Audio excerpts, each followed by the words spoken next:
The Adventures of Sherlock Holmes by Sir Arthur Conan Doyle. Adventure number 2. The Red-Headed League.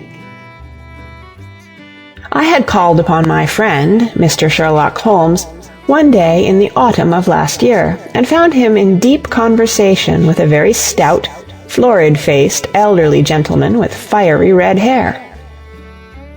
With an apology for my intrusion, I was about to withdraw when Holmes pulled me abruptly into the room and closed the door behind me.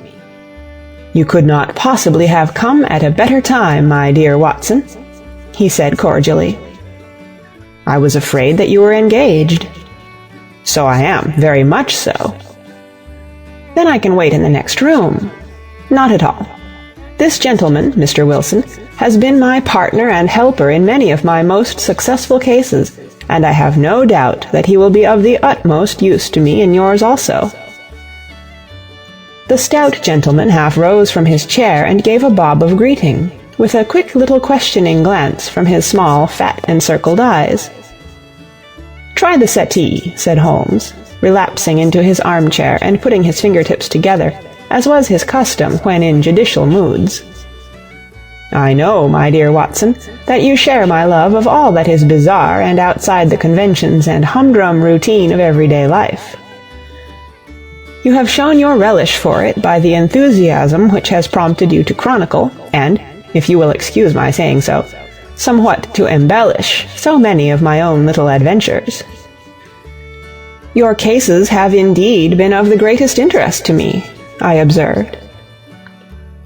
"You will remember that I remarked the other day, just before we went into the very simple problem presented by Miss Mary Sutherland, that for strange effects and extraordinary combinations we must go to life itself, which is always far more daring than any effort of the imagination." A proposition which I took the liberty of doubting. "You did, Doctor, but none the less you must come round to my view, for otherwise I shall keep on piling fact upon fact on you, until your reason breaks down under them and acknowledges me to be right. Now, Mr. Jabez Wilson here has been good enough to call upon me this morning, and to begin a narrative which promises to be one of the most singular which I have listened to for some time.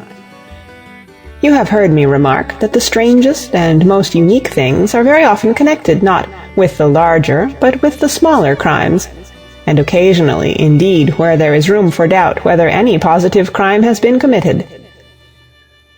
As far as I have heard, it is impossible for me to say whether the present case is an instance of crime or not, but the course of events is certainly among the most singular that I have ever listened to. Perhaps, Mr. Wilson, you would have the great kindness to recommence your narrative. I ask you not merely because my friend Dr. Watson has not heard the opening part, but also because the peculiar nature of the story makes me anxious to have every possible detail from your lips. As a rule, when I have heard some slight indication in the course of events, I am able to guide myself by the thousands of other similar cases which occur to my memory. In the present instance, I am forced to admit that the facts are, to the best of my belief, unique." The portly client puffed out his chest with an appearance of some little pride, and pulled a dirty and wrinkled newspaper from the inside pocket of his greatcoat. As he glanced down the advertisement column, with his head thrust forward and the paper flattened out upon his knee, I took a good look at the man, and endeavored, after the fashion of my companion, to read the indications which might be presented by his dress or appearance. I did not gain very much, however, by my inspection. Our visitor bore every mark of being an average, commonplace British tradesman, obese, pompous, and slow. He wore rather baggy grey shepherd's check trousers, a not over-clean black frock-coat, unbuttoned in the front, and a drab waistcoat with a heavy brassy Albert chain, and a square pierced bit of metal dangling down as an ornament. A frayed top hat and a faded brown overcoat with a wrinkled velvet collar lay upon a chair beside him.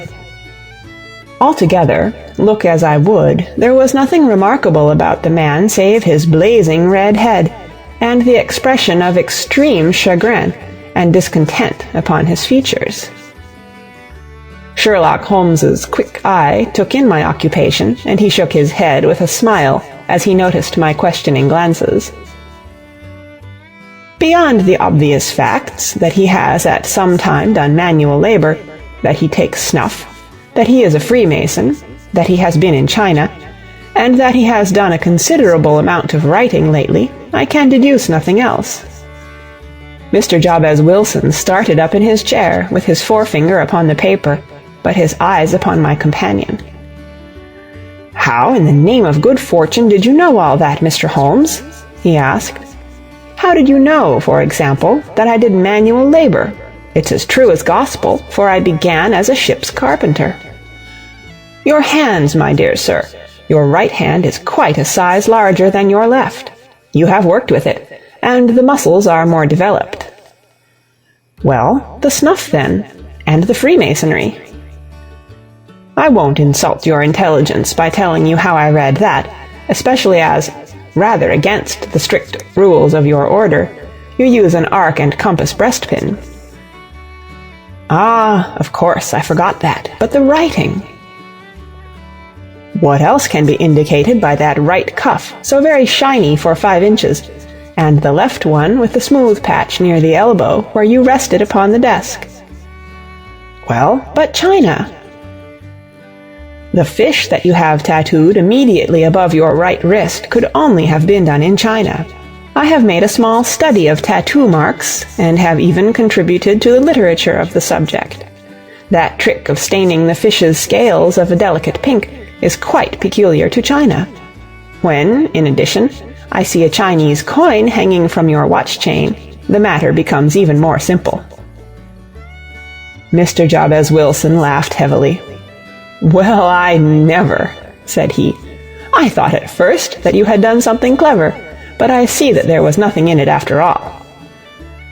"I begin to think, Watson," said Holmes, "that I make a mistake in explaining.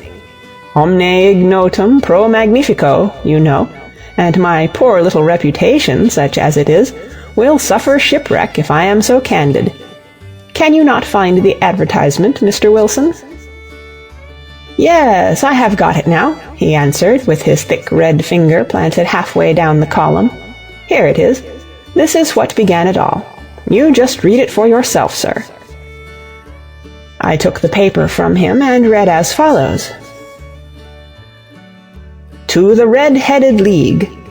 On account of the bequest of the late Ezekiah Hopkins, of Lebanon, Pennsylvania, USA, there is now another vacancy open which entitles a member of the League to a salary of £4 a week for purely nominal services.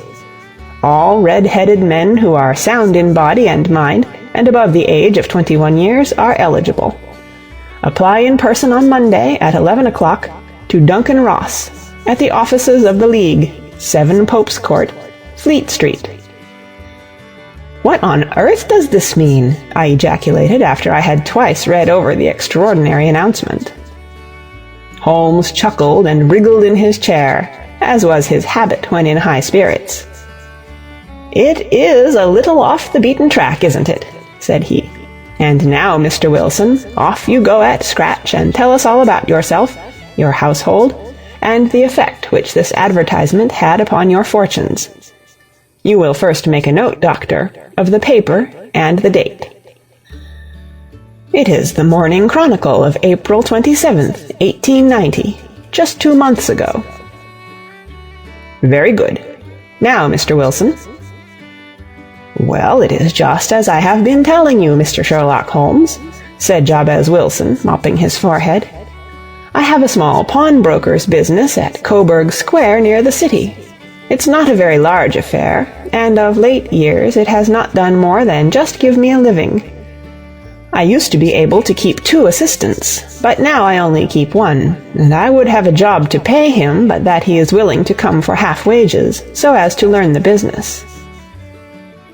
"What is the name of this obliging youth?" asked Sherlock Holmes. "His name is Vincent Spaulding, and he's not such a youth either. It's hard to say his age. I should not wish a smarter assistant, Mr. Holmes, and I know very well that he could better himself and earn twice what I am able to give him. But, after all, If he is satisfied, why should I put ideas in his head?" "Why, indeed. You seem most fortunate in having an employee who comes under the full market price.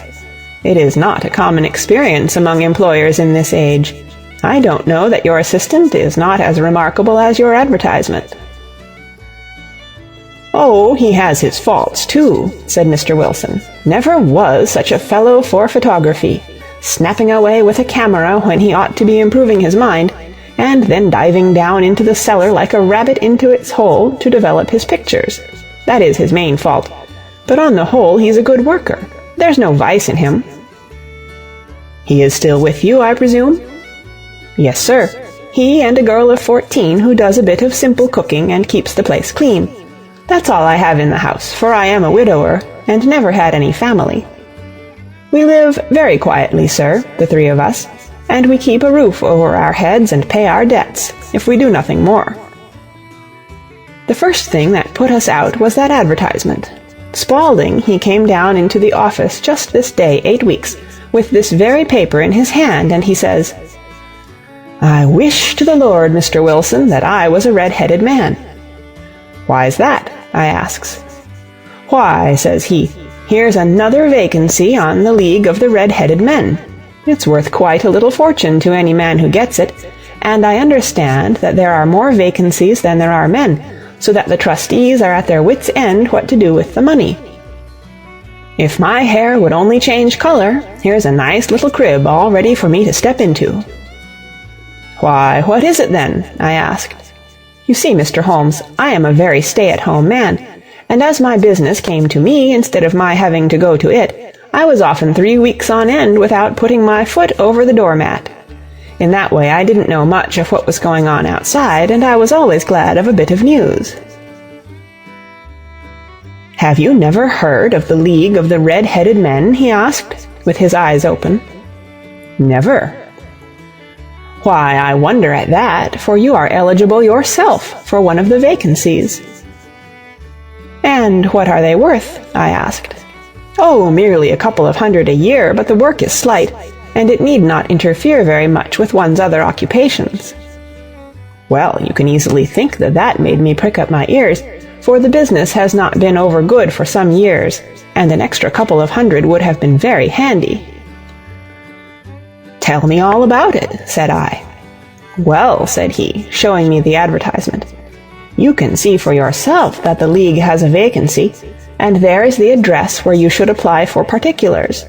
As far as I can make out, the League was founded by an American millionaire, Ezekiah Hopkins, who was very peculiar in his ways.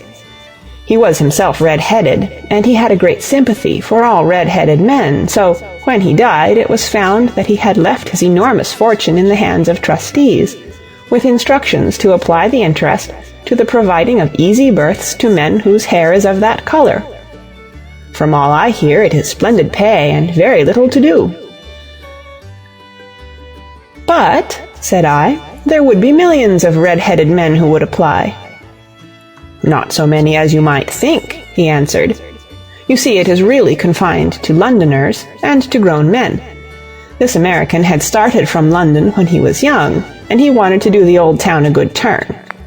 Then again, I have heard it is no use your applying if your hair is light red, or dark red, or anything but real bright, blazing, fiery red. Now, if you cared to apply, Mr. Wilson, you would just walk in, but perhaps it would hardly be worth your while to put yourself out of the way for the sake of a few £100. Now, it is a fact, gentlemen, as you may see for yourselves, that my hair is of a very full and rich tint, so that it seemed to me that if there was to be any competition in the matter, I stood as good a chance as any man that I had ever met. Vincent Spaulding seemed to know so much about it that I thought he might prove useful, so I just ordered him to put up the shutters for the day, and to come right away with me. He was very willing to have a holiday, so we shut the business up and started off for the address that was given us in the advertisement. I never hope to see such a sight as that again, Mr. Holmes. From north, south, east, and west, every man who had a shade of red in his hair had tramped into the city to answer the advertisement. Fleet Street was choked with red-headed folk, and Pope's Court looked like a coster's orange barrow. I should not have thought there were so many in the whole country as were brought together by that single advertisement. Every shade of colour they were: straw, lemon, orange, brick, Irish setter, liver, clay. But, as Spaulding said, there were not many who had the real vivid flame-coloured tint. When I saw how many were waiting, I would have given it up in despair, but Spaulding would not hear of it. How he did it I could not imagine, but he pushed and pulled and butted until he got me through the crowd and right up to the steps which led to the office. There was a double stream upon the stair, some going up in hope and some coming back dejected, but we wedged in as well as we could, and soon found ourselves in the office. "Your experience has been a most entertaining one," remarked Holmes, as his client paused and refreshed his memory with a huge pinch of snuff. "Pray continue your very interesting statement." There was nothing in the office but a couple of wooden chairs and a deal table, behind which sat a small man with a head that was even redder than mine. He said a few words to each candidate as he came up, and then he always managed to find some fault in them which would disqualify them. Getting a vacancy did not seem to be such a very easy matter after all. However, when our turn came, the little man was much more favorable to me than to any of the others, and he closed the door as we entered, so that he might have a private word with us. "This is Mr. Jabez Wilson," said my assistant, "and he is willing to fill a vacancy in the League." "And he is admirably suited for it," the other answered. "He has every requirement. I cannot recall when I have seen anything so fine." He took a step backward, cocked his head on one side, and gazed at my hair until I felt quite bashful. Then suddenly he plunged forward, wrung my hand, and congratulated me warmly on my success. "It would be injustice to hesitate," said he. "You will, however, I am sure, excuse me for taking an obvious precaution." With that he seized my hair in both his hands and tugged until I yelled with the pain. "There is water in your eyes," said he as he released me. "I perceive that all is as it should be, but we have to be careful, for we have twice been deceived by wigs and once by paint. I could tell you tales of cobbler's wax, which would disgust you with human nature." He stepped over to the window and shouted through it at the top of his voice that the vacancy was filled.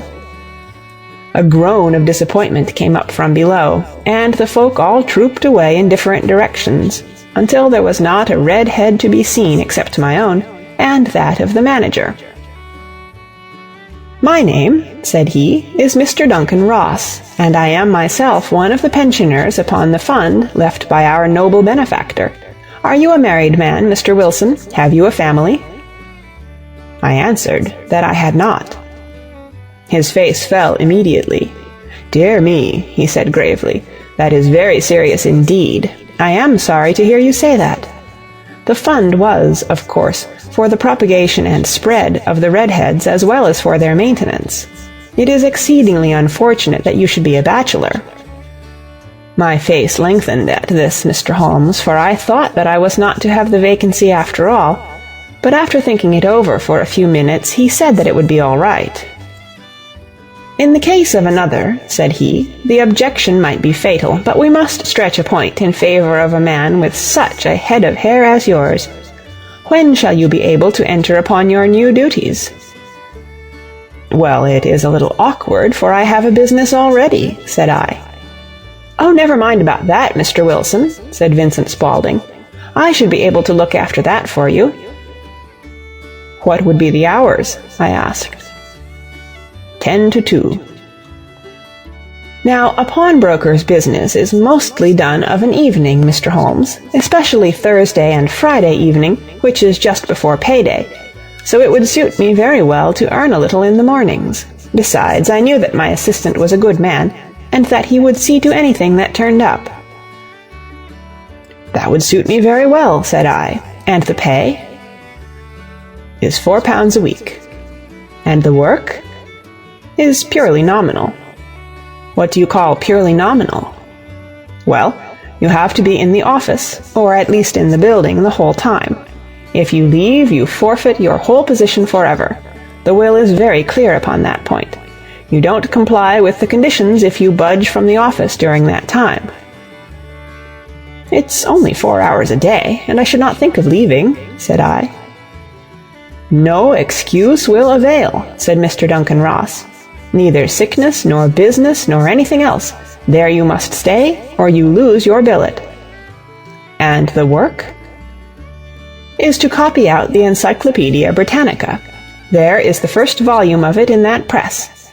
You must find your own ink, pens, and blotting paper, but we provide this table and chair. Will you be ready tomorrow? Certainly, I answered. Then goodbye, Mr. Jabez Wilson, and let me congratulate you once more on the important position which you have been fortunate enough to gain. He bowed me out of the room, and I went home with my assistant, hardly knowing what to say or do, I was so pleased at my own good fortune. Well, I thought over the matter all day, and by evening I was in low spirits again, for I had quite persuaded myself that the whole affair must be some great hoax or fraud, though what its object might be I could not imagine. It seemed altogether past belief that anyone could make such a will, or that they would pay such a sum for doing anything so simple as copying out the Encyclopedia Britannica. Vincent Spaulding did what he could to cheer me up, but by bedtime I had reasoned myself out of the whole thing. However, in the morning I determined to have a look at it anyhow, so I bought a penny bottle of ink, and with a quill pen and 7 sheets of foolscap paper I started off for Pope's Court. Well, to my surprise and delight, everything was as right as possible. The table was set out ready for me, and Mr. Duncan Ross was there to see that I got fairly to work. He started me off upon the letter A, and then he left me, but he would drop in from time to time to see that all was right with me. At 2 o'clock he bade me good day, complimented me upon the amount that I had written, and locked the door of the office after me. This went on day after day, Mr. Holmes, and on Saturday the manager came in and planked down 4 golden sovereigns for my week's work. It was the same next week, and the same the week after. Every morning I was there at 10, and every afternoon I left at 2. By degrees Mr. Duncan Ross took to coming in only once of a morning, and then after a time he did not come in at all. Still, of course, I never dared to leave the room for an instant, for I was not sure when he might come, and the billet was such a good one and suited me so well that I would not risk the loss of it.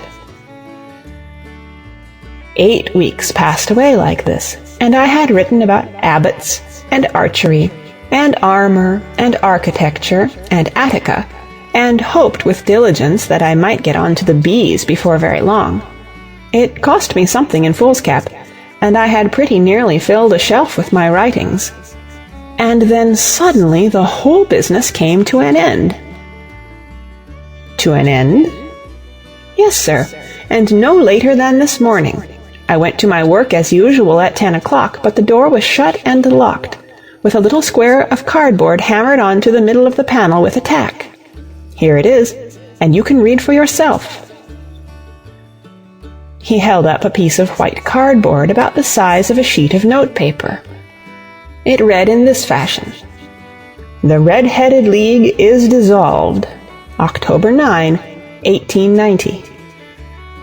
Sherlock Holmes and I surveyed this curt announcement, and the rueful face behind it, until the comical side of the affair so completely overtopped every other consideration that we both burst out into a roar of laughter. "I cannot see that there is anything very funny," cried our client, flushing up to the roots of his flaming head. "If you can do nothing better than laugh at me, I can go elsewhere."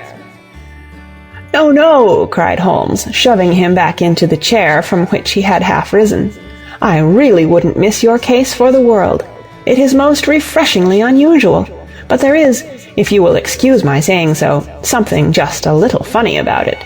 Pray, what steps did you take when you found the card upon the door?"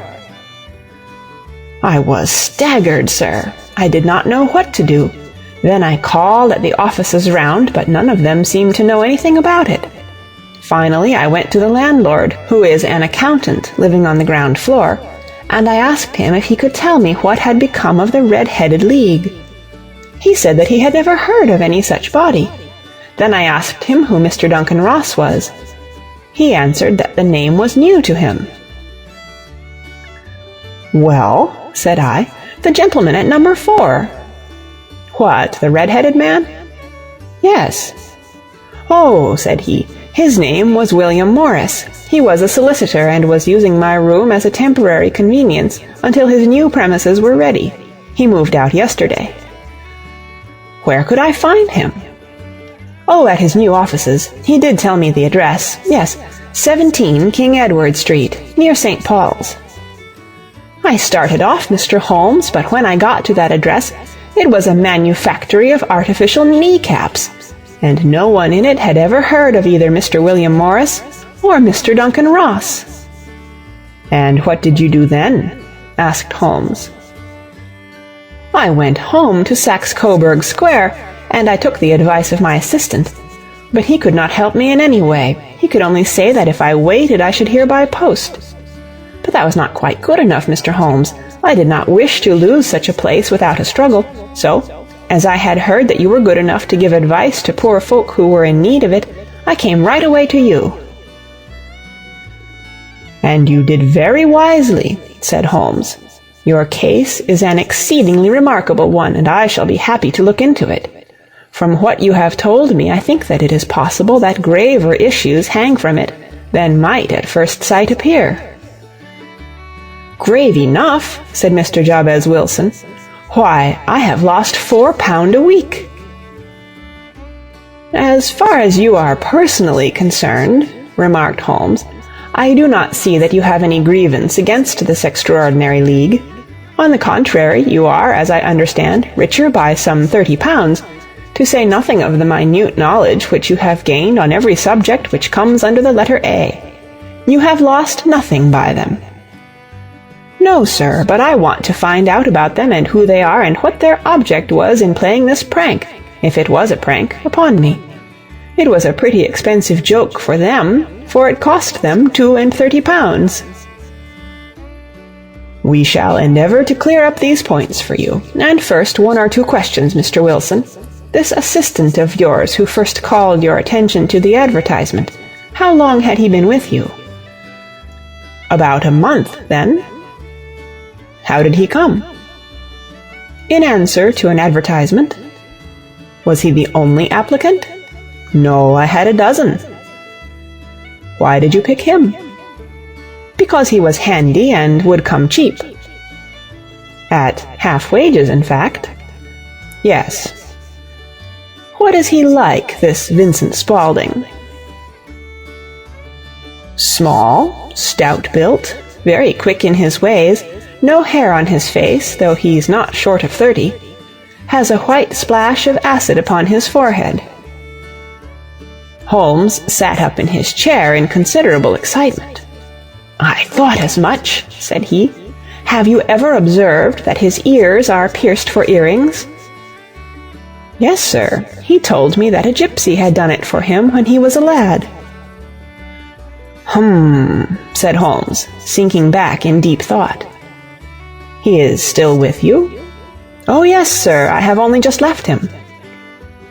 "And has your business been attended to in your absence?" "Nothing to complain of, sir. There's never very much to do of a morning." "That will do, Mr. Wilson. I shall be happy to give you an opinion upon the subject in the course of a day or two.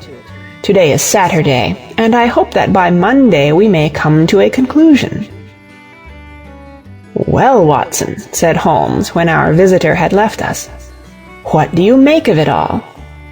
"I make nothing of it," I answered frankly. "It is a most mysterious business." "As a rule," said Holmes, "the more bizarre a thing is, the less mysterious it proves to be. It is your commonplace, featureless crimes which are really puzzling, just as a commonplace face is the most difficult to identify. But I must be prompt over this matter." "What are you going to do, then?" I asked. "To smoke," he answered. "It is quite a three-pipe problem, and I beg that you won't speak to me for 50 minutes." He curled himself up in his chair, with his thin knees drawn up to his hawk-like nose, and there he sat with his eyes closed, and his black clay pipe thrusting out like the bill of some strange bird. I had come to the conclusion that he had dropped asleep, and indeed was nodding myself, when he suddenly sprang out of his chair with the gesture of a man who has made up his mind, and put his pipe down upon the mantelpiece. "Sarasate plays at the St. James Hall this afternoon," he remarked. "What do you think, Watson? Could your patients spare you for a few hours?" "I have nothing to do today. My practice is never very absorbing." "Then put on your hat and come. I am going through the city first, and we can have some lunch on the way. I observe that there is a good deal of German music on the program, which is rather more to my taste than Italian or French. It is introspective, and I want to introspect. Come along." We traveled by the Underground as far as Aldersgate, and a short walk took us to Saxe-Coburg Square, the scene of the singular story which we had listened to in the morning.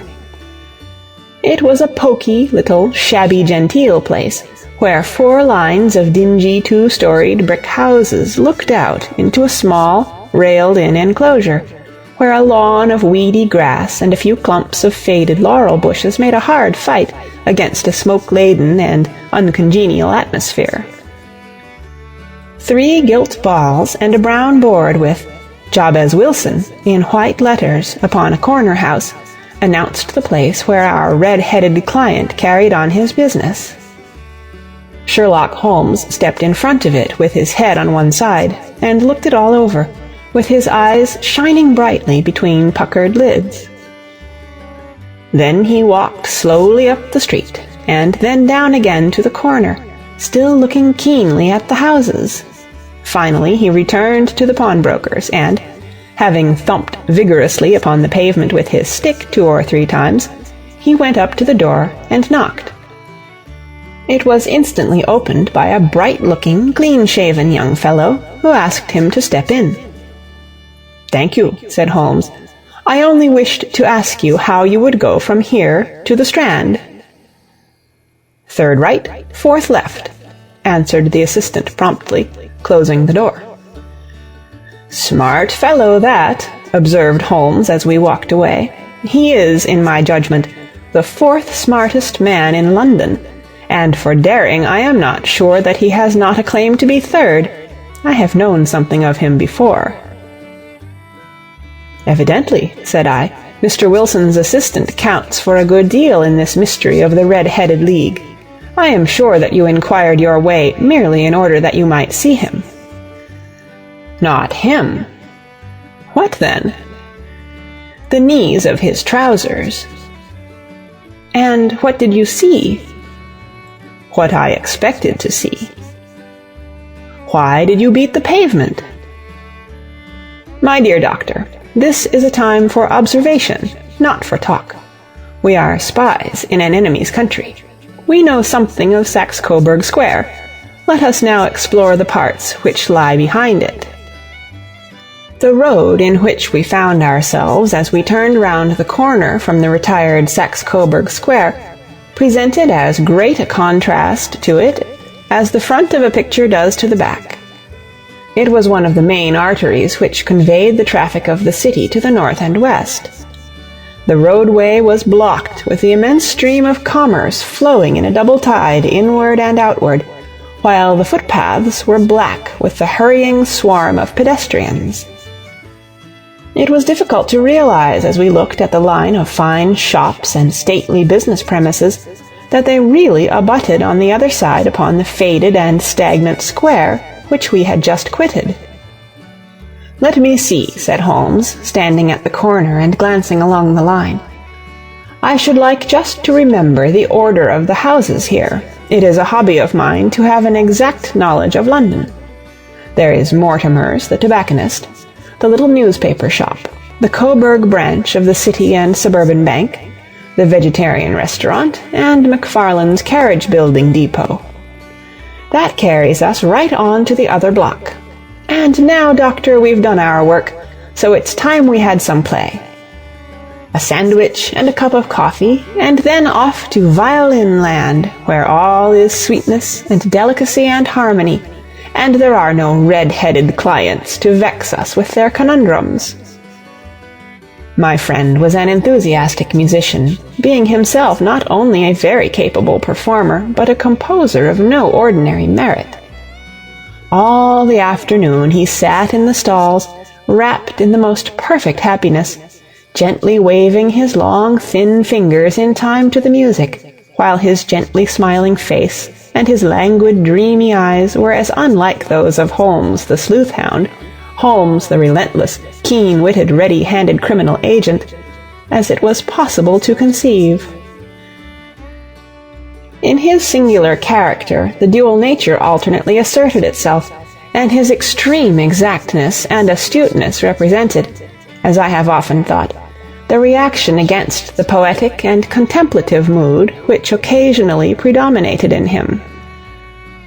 The swing of his nature took him from extreme languor to devouring energy, and, as I knew well, he was never so truly formidable as when, for days on end, he had been lounging in his armchair amid his improvisations and his black-letter editions. Then it was that the lust of the chase would suddenly come upon him, and that his brilliant reasoning power would rise to the level of intuition, until those who were unacquainted with his methods would look askance at him as on a man whose knowledge was not that of other mortals.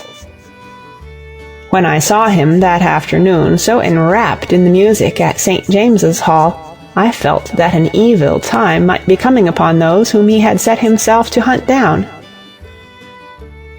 "You want to go home, no doubt, Doctor," he remarked as we emerged. "Yes, it would be as well." "And I have some business to do which will take some hours. This business at Coburg Square is serious." "Why serious?" "A considerable crime is in contemplation. I have every reason to believe that we shall be in time to stop it. But today being Saturday rather complicates matters. I shall want your help tonight." "At what time?" 10 will be early enough." "I shall be at Baker Street at 10. "Very well. And I say, Doctor, there may be some little danger, so kindly put your army revolver in your pocket." He waved his hand, turned on his heel, and disappeared in an instant among the crowd. I trust that I am not more dense than my neighbors, but I was always oppressed with a sense of my own stupidity in my dealings with Sherlock Holmes. Here I had heard what he had heard, I had seen what he had seen, and yet from his words it was evident that he saw clearly not only what had happened, but what was about to happen, while to me the whole business was still confused and grotesque. As I drove home to my house in Kensington, I thought over it all, from the extraordinary story of the red-headed copier of the encyclopedia, down to the visit at Saxe-Coburg Square, and the ominous words with which he had parted from me. What was this nocturnal expedition, and why should I go armed? Where were we going, and what were we to do? I had the hint from Holmes that this smooth-faced pawnbroker's assistant was a formidable man, a man who might play a deep game. I tried to puzzle it out, but gave up in despair, and set the matter aside until night should bring an explanation. It was 9:15 when I started from home and made my way across the park, and so through Oxford Street to Baker Street. 2 hansoms were standing at the door, and as I entered the passage I heard the sound of voices from above. On entering his room, I found Holmes in animated conversation with 2 men, one of whom I recognized as Peter Jones, the official police agent, while the other was a long, thin, sad-faced man with a very shiny hat and an oppressively respectable frock-coat. "Ha! Our party is complete," said Holmes, buttoning up his pea-jacket and taking his heavy hunting crop from the rack. "Watson, I think you know Mr. Jones of Scotland Yard. Let me introduce you to Mr. Merryweather, who is to be our companion in tonight's adventure." "We're hunting in couples again, Doctor, you see," said Jones in his consequential way. "Our friend here is a wonderful man for starting a chase. All he wants is an old dog to help him do the running down." "I hope a wild goose may not prove to be the end of our chase," observed Mr. Merryweather gloomily. "You may place considerable confidence in Mr. Holmes, sir," said the police agent loftily. "He has his own little methods, which are, if he won't mind my saying so, just a little too theoretical and fantastic, but he has the makings of a detective in him. It is not too much to say that once or twice, as in that business of the Sholto murder and the Agra treasure, he has been more nearly correct than the official force." "Oh, if you say so, Mr. Jones, it is all right," said the stranger with deference. "Still, I confess that I miss my rubber. It is the first Saturday night for 27 years that I have not had my rubber." "I think you will find," said Sherlock Holmes, "that you will play for a higher stake tonight than you have ever done yet, and that the play will be more exciting. For you, Mr. Merryweather, the stake will be some £30,000, and for you, Jones, it will be the man upon whom you wish to lay your hands. John Clay, the murderer, thief, smasher, and forger. He's a young man, Mr. Merryweather, but he is at the head of his profession, and I would rather have my bracelets on him than on any criminal in London. He's a remarkable man, is young John Clay. His grandfather was a royal duke, and he himself has been to Eton and Oxford. His brain is as cunning as his fingers, and though we meet signs of him at every turn, we never know where to find the man himself. He'll crack a crib in Scotland one week, and be raising money to build an orphanage in Cornwall the next. I've been on his track for years, and have never set eyes on him yet. I hope that I may have the pleasure of introducing you tonight. I've had one or two little turns also with Mr. John Clay, and I agree with you that he is at the head of his profession. It is past 10, however, and quite time that we started. If you two will take the first hansom, Watson and I will follow in the second." Sherlock Holmes was not very communicative during the long drive, and lay back in the cab humming the tunes which he had heard in the afternoon. We rattled through an endless labyrinth of gas-lit streets, until we emerged into Farrington Street. "We are close there now," my friend remarked. "This fellow Merryweather is a bank director, and personally interested in the matter. I thought it as well to have Jones with us also. He is not a bad fellow, though an absolute imbecile in his profession. He has one positive virtue. He is as brave as a bulldog, and as tenacious as a lobster if he gets his claws upon anyone. Here we are, and they are waiting for us." We had reached the same crowded thoroughfare in which we had found ourselves in the morning. Our cabs were dismissed, and, following the guidance of Mr. Merryweather, we passed down a narrow passage and through a side door, which he opened for us. Within there was a small corridor, which ended in a very massive iron grate. This also was opened, and led down a flight of winding stone steps, which terminated at another formidable gate.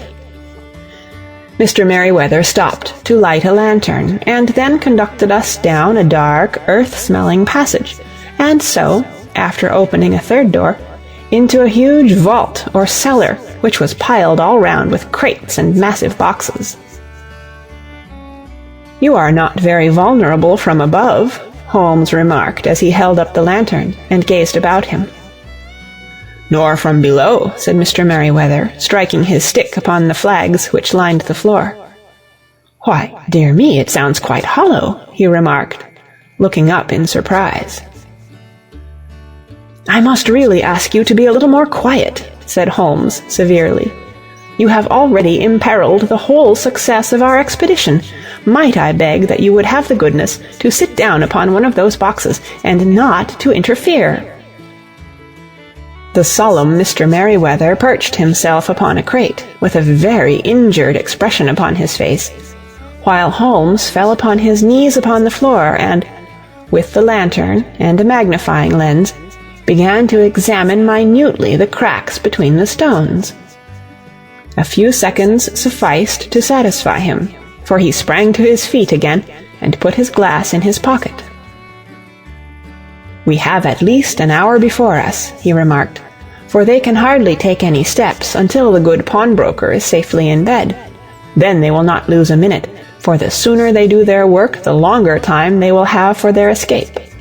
We are at present, Doctor, as no doubt you have divined, in the cellar of the City branch of one of the principal London banks.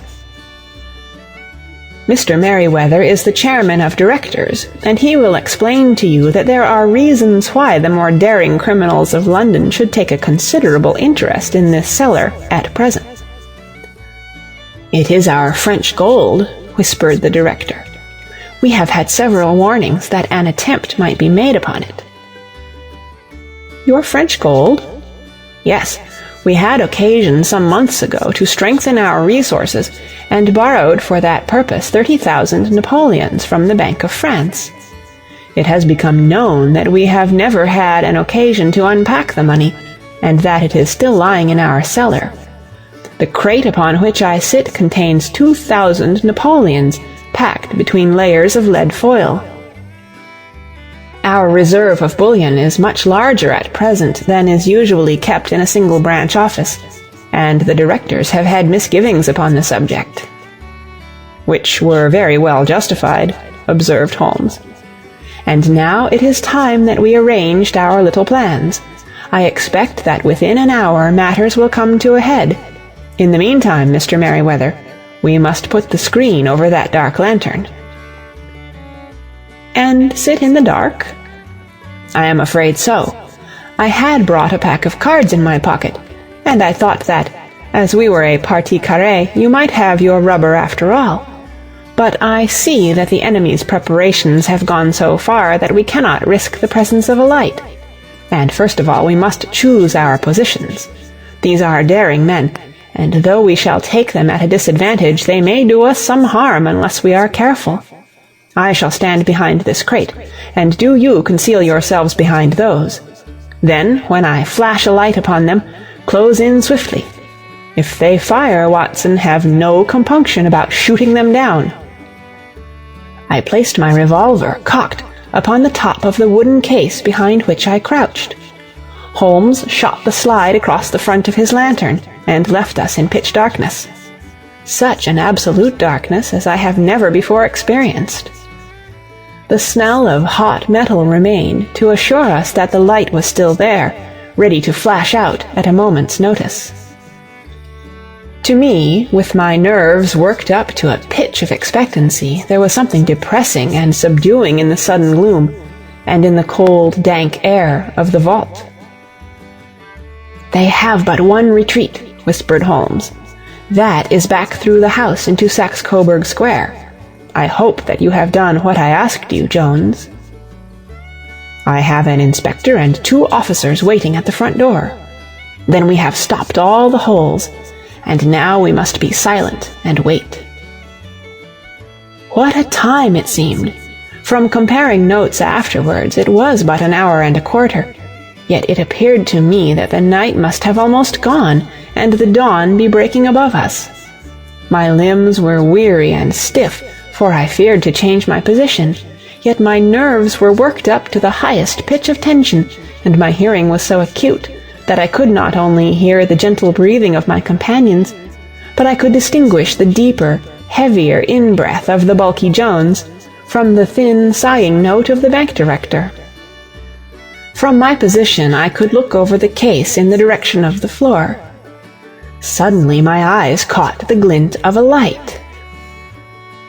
At first it was but a lurid spark upon the stone pavement. Then it lengthened out until it became a yellow line, and then, without any warning or sound, a gash seemed to open, and a hand appeared, a white, almost womanly hand, which felt about in the center of the little area of light. For a minute or more the hand, with its writhing fingers, protruded out of the floor. Then it was withdrawn as suddenly as it appeared, and all was dark again save the single lurid spark, which marked a chink between the stones. Its disappearance, however, was but momentary. With a rending, tearing sound, one of the broad white stones turned over upon its side, and left a square gaping hole, through which streamed the light of a lantern. Over the edge there peeped a clean-cut, boyish face, which looked keenly about it, and then, with a hand on either side of the aperture, drew itself shoulder-high and waist-high, until one knee rested upon the edge. In another instant he stood at the side of the hole and was hauling after him a companion, lithe and small like himself, with a pale face and a shock of very red hair. "It's all clear," he whispered. "Have you the chisel and the bags?" "Great Scott! Jump, Archie, jump, and I'll swing for it!" Sherlock Holmes had sprung out and seized the intruder by the collar. The other dived down the hole, and I heard the sound of rending cloth as Jones clutched at his skirts. The light flashed upon the barrel of a revolver, but Holmes's hunting crop came down on the man's wrist, and the pistol clinked upon the stone floor. "It's no use, John Clay," said Holmes blandly. "You have no chance at all." "So I see," the other answered, with the utmost coolness. "I fancy that my pal is all right, though I see you have got his coat-tails." "There are 3 men waiting for him at the door," said Holmes. "Oh, indeed, you seem to have done the thing very completely. I must compliment you." "And I you," Holmes answered. "Your red-headed idea was very new and effective." "You'll see your pal again presently," said Jones. "He is quicker at climbing down holes than I am. Just hold out while I fix the derbies." "I beg that you will not touch me with your filthy hands," remarked our prisoner as the handcuffs clattered upon his wrists. "You may not be aware that I have royal blood in my veins. Have the goodness also, when you address me, always to say 'sir' and 'please.'" "All right," said Jones, with a stare and a snigger. "Well, would you please, sir, march upstairs, where we can get a cab to carry your highness to the police station?" "That is better," said John Clay serenely. He made a sweeping bow to the 3 of us and walked quietly off in the custody of the detective. "Really, Mr. Holmes," said Mr. Merryweather as we followed them from the cellar, "I do not know how the bank can thank you or repay you. There is no doubt that you have detected and defeated, in the most complete manner, one of the most determined attempts at bank robbery that have ever come within my experience." "I have had 1 or 2 little scores of my own to settle with Mr. John Clay," said Holmes. "I have been at some small expense over this matter, which I shall expect the bank to refund, but beyond that I am amply repaid by having had an experience which is in many ways unique, and by hearing the very remarkable narrative of the Red-Headed League.